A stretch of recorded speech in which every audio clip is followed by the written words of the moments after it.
दोस्तों अगर आप भी रोहित शर्मा और विराट कोहली को महान खिलाड़ी मानते हैं तो वीडियो को लाइक जरूर कीजिएगा।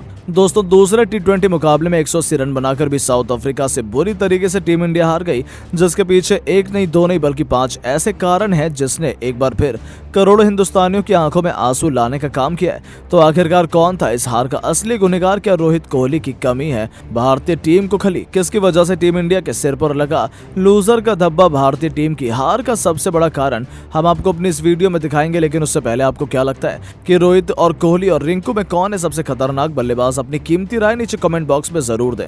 दोस्तों इंडिया और अफ्रीका के बीच दूसरे टी20 मुकाबले में जहां टीम इंडिया जीत का सपना सजाकर उतरी थी, तो वहीं अफ्रीका ने साबित कर दिया कि उनकी ही सरजमी पर जाकर उन्हें हराना बच्चों का खेल नहीं है। हार जीत कर पहले अफ्रीका ने टीम इंडिया को बल्लेबाजी करने का न्योता दिया तो हमारी शुरुआत अच्छी नहीं रही।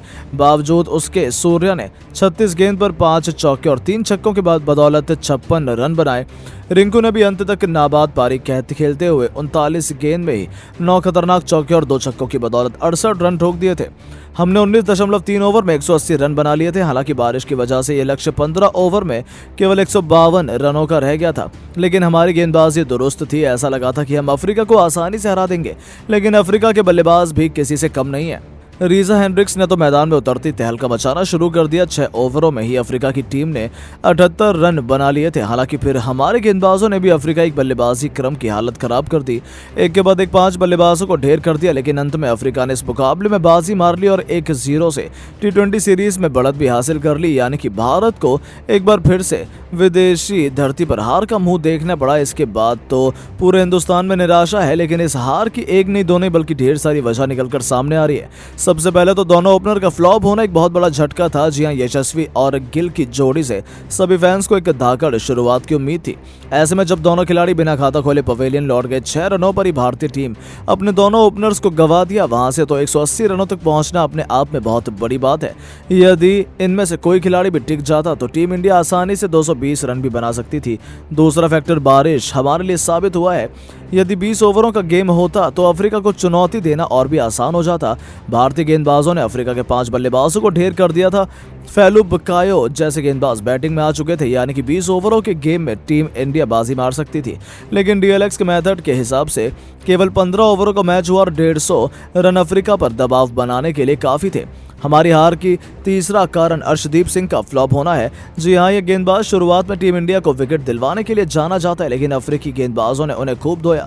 2 ओवर में ही 31 रन ठोक दिए। नतीजा ये हुआ कि उन्हें मैच में दोबारा गेंदबाजी करने का भी मौका नहीं मिला और उनकी वजह से ही 6 ओवर में अफ्रीका ने 78 रन बना लिए थे।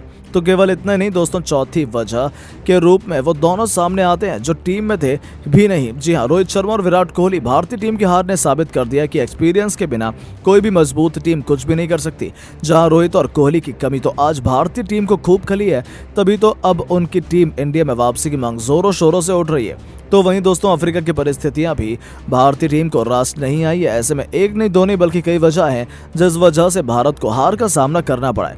हमारे मिडिल ऑर्डर का फ्लॉप होना भी उसमें से एक है। गेंदबाजों ने भी कुछ खास नहीं किया, इस कारण टीम इंडिया हार गई। लेकिन दोस्तों अब आपको क्या लगता है कि भारतीय टीम हार की सबसे बड़ी वजह क्या थी? नीचे कमेंट करके जरूर बताएं। लेकिन दोस्तों भारत की हार को देखते हुए ना अब धोनी का गुस्सा बुरी तरीके से फूट चुका है और उन्होंने वो 5 कारण बता दिए जिसके चलते चाहकर भी भारतीय टीम इस मुकाबले को जीत नहीं पाई।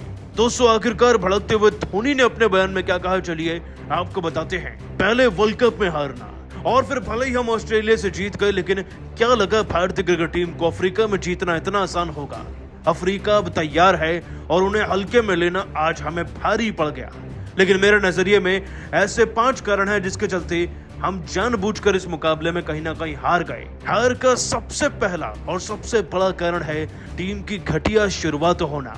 बल्लेबाजी में आज हमारा टॉप ऑर्डर बुरी तरीके से ध्वस्त हो गया। मेरा सीधा सवाल है शुभमन गिल और जायसवाल से, अगर आप विदेशी जमीन पर टी20 में ऐसा प्रदर्शन करेंगे तो आपको आईपीएल और घरेलू टी20 सीरीज में वाहवाही बटोरने का कोई हक नहीं है। इतनी घटिया शुरुआत के चलते हमारी टीम 200-250 तक नहीं पहुंच पाई, जो हार का एक बहुत बड़ा कारण है। हार का दूसरा बड़ा कारण टीम के सभी खिलाड़ियों का तेज तर्रार पारी ना खेलना बना। माना कि शुरू में रन नहीं बने और मिडिल ऑर्डर में सूर्या व रिंकू ने बहुत अच्छा किया, लेकिन बाकी खिलाड़ी भी कुछ खास नहीं कर पाए। इनफैक्ट जड्डू को जब मौका मिला तो 14 गेंदों में 30 रन होने चाहिए थे, ना कि 19, और उसी के चलते एक बड़ा स्कोर भारत के स्कोरबोर्ड पर लगने से रह गया। हमारे नजरिए में हार का तीसरा बड़ा कारण है पावर प्ले में विकेट ना मिल पाना। जब भी मैच 15 ओवर का हो जाए तो 5 ओवर के अंदर कम से कम 3 से 4 विकेट बटोरने चाहिए थे भारतीय गेंदबाजों को, लेकिन गेंदबाजों की गेंदबाजी को देखकर लगा कि आज तो सब के सब रन लुटाने आए हैं। सबसे ज्यादा अर्शदीप सिंह और मुकेश कुमार को तो क्या ही कहें, सबसे ज्यादा घटिया गेंदबाजी इन्होंने कराई, और क्योंकि अर्ली विकेट्स नहीं मिल पाए प्रेशर बढ़ता चला गया। अल्टीमेटली भारत हार की तरफ धकेला गया और मैच में हार भी गया। हार का चौथा बड़ा कारण आज अनुभवी खिलाड़ियों का टीम में ना होना है। आप माने या ना माने, लेकिन रोहित शर्मा टीम में नहीं है तो एक एग्जीक्यूशन की कमी है। विराट कोहली टीम में नहीं है तो बल्लेबाजी में कॉन्फिडेंस नहीं है। बुमराह शमी टीम में नहीं है तो गेंदबाजों की हालत टाइट हुई। साथ ही साथ पांड्या होते तो हम मैच को किसी भी लम्हे पर पलटने का दम रख सकते थे। ये सब नहीं है, इसीलिए भारत कमजोर पड़ गया। और पांचवा कारण ये है कि सूर्य कुमार यादव एक नए कप्तान है, और एक नए कप्तान को विदेशी दौरे पर इस कदर भेजना बिना किसी अनुभवी खिलाड़ी के सपोर्ट के, वो तो प्रेशर में आएंगे ही, और टीम भी। साथ ही साथ मुझे लगता है कि सीरीज भी भारत हार सकता है। दोस्तों वाकई में धोनी ने एक एक कारण जो बताया है ना, उसमें दम तो है, लेकिन आप सभी का क्या मानना है भाई? अब T20 का कप्तान किसे बनाना चाहिए? पांड्या को, रोहित शर्मा को, या सूर्य को ही रहने देना चाहिए? नीचे कमेंट करके बताइएगा। लेकिन हार के बाद दोस्तों सूर्य ने जो कहा ना रिंकू रोहित पर, वो सुनना चाहिए आपको। दोस्तों आपको बता दें कि हार के बाद सूर्य कुमार यादव ने भावुक होकर कहा, समझ नहीं आ रहा कि आखिरकार शुरू कहां से करूं। इस मुकाबले को जीतने के लिए हर एक खिलाड़ी ने बराबर की मेहनत की थी। मैच से पहले ये तो मैंने नेट्स में खूब देखा, लेकिन आज जितनी खराब शुरुआत हमारी रही ना, उतना ही खराब अंत भी रहा। बल्लेबाजी में हमारे शुरुआती खिलाड़ियों ने कुछ नहीं किया, लेकिन फिर भी मिडिल ऑर्डर में बहुत अच्छा किया कुछ खिलाड़ियों ने, और रिंकू की तो क्या ही कहने। उनकी पारी के दम पर हमें लग रहा था कि हम इस मैच में लक्ष्य को डिफेंड कर सकते हैं, लेकिन शायद हम ये भूल गए कि हम किसी और के घर में खेल रहे हैं। तो अफ्रीका को अफ्रीका में हराने के लिए हमें एक बड़ा टारगेट तो चाहिए ही था ना। मैच भले ही 15 ओवर का हुआ, लेकिन मुझे यकीन था कि शायद हम पीछे रह गए कुछ रनों से, और यह डर यकीन में तब बदल गया जब हमें शुरुआती दौर में विकेट्स ही नहीं मिल पाए। पावर प्ले में विकेट्स ना मिल पाना हमारी टीम की हार में सबसे बड़ा रोल अदा करके गया है। प्रेशर हमारे ऊपर बढ़ता चला गया और हम हार की तरफ कब धकेले गए पता ही नहीं चला।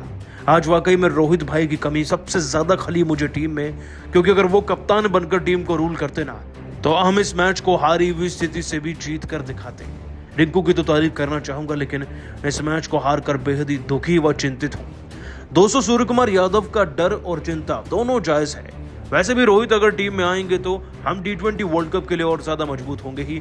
फिर भी दोस्तों आप सभी को क्या लगता है, T20 का कप्तान पांड्या और रोहित में से किसे बनाना चाहिए? नीचे कमेंट करके बताइएगा। लेकिन आज सीरीज का दूसरा मुकाबला खेलने के लिए सेंट जॉर्ज पार्क के मैदान में भारत और अफ्रीकी टीम फिर से आमने सामने है, और T20 के नए नवेले कप्तान सूर्य की कप्तानी का नतीजा और उनकी परफॉर्मेंस तो हम ऑस्ट्रेलिया के खिलाफ भारत में देख ही चुके थे। लेकिन अब वक्त था अंतर्राष्ट्रीय स्तर पर अपने आप को साबित करने का, और कहना पड़ेगा कि कप्तान आज यहाँ भी नहीं झुके। खैर दोस्तों आपको बता दें कि साउथ अफ्रीका की टीम भी अपनी पूरी तगड़ी स्क्वाड लेकर मैदान में उतरी है। शायद वो भी T20 विश्व कप की तैयारियों में अभी से जुटना चाहते हैं। मुकाबला शुरू होता है और अफ्रीकी कैप्टन मार्करम टॉस जीतकर अपनी टीम के लिए पहले चुनते हैं गेंदबाजी। और टीम की शुरुआत कितनी ज्यादा खतरनाक थी, आप इस बात का अंदाजा इसी आंकड़े से लगा लीजिए कि यशस्वी जायसवाल और शुभमन गिल दोनों 0 पर आउट हो गए थे। हमारे 6 रन स्कोरबोर्ड पर थे और 2 विकेट गिर गए थे। लेकिन इसके बाद कुछ ऐसा हुआ कि सारा प्रेशर उतार कर भारतीय खिलाड़ियों ने ना अफ्रीका की टीम पर लाद दिया था, और इसमें सबसे महत्वपूर्ण रोल अदा किया कप्तान सूर्य कुमार यादव और तिलक वर्मा की जोड़ी ने। दोस्तों हमारा विकेट दूसरे ओवर में गिरा और पहले ओवर में, लेकिन इसके बाद अगला विकेट लेने के लिए 5 से 6 ओवर लग गए, और इस बीच आई रनों की आंधी। तिलक वर्मा साहब का जहां 20 गेंदों में 4 चौके लगाकर 1 छक्का लगाकर 145 का स्ट्राइक रेट था और 29 रन भी, तो कप्तान सूर्य का भी क्या ही कहना। उन्होंने तो 12 गेंदों में 2 चौके 2 छक्के लगाकर 200 के स्ट्राइक रेट से दोस्तों पूरे 26 रन बना डाले थे। और रिंकू सिंह तो आते ही मैदान में पहली गेंद पर चौका जड़कर 400 के स्ट्राइक रेट से बल्लेबाजी कर रहे थे। मतलब कि जिस भारतीय क्रिकेट टीम के 2 ओवर में 6 पर 2 विकेट थे, उसके छठे ओवर के खत्म होने तक 60 से ज्यादा रन हो चुके थे, भले ही हमारे 3 विकेट गिर गए थे। और दोस्तों मानना पड़ेगा सूर्य कुमार यादव को, जिन्होंने प्रेशर लेने से ज्यादा टीम के लिए परफॉर्म करना ज्यादा जरूरी समझा और इस जिम्मेदारी को बखूबी निभाया भी, फिर वो चाहे तिलक वर्मा हो या फिर रिंकू सिंह क्यों ना हो। इसी तरीके से दोस्तों इन खिलाड़ियों की खौफनाक बल्लेबाजी जारी रही और 10 ओवर में हम फिर 100 तक पहुंच ही गए थे। और दोस्तों सूर्या ने अपनी इसी खतरनाक बल्लेबाजी को जारी रखते हुए ना 29 गेंदों के अंदर बैक टू बैक 2 चौके लगाकर अपना 50 पूरा कर लिया था।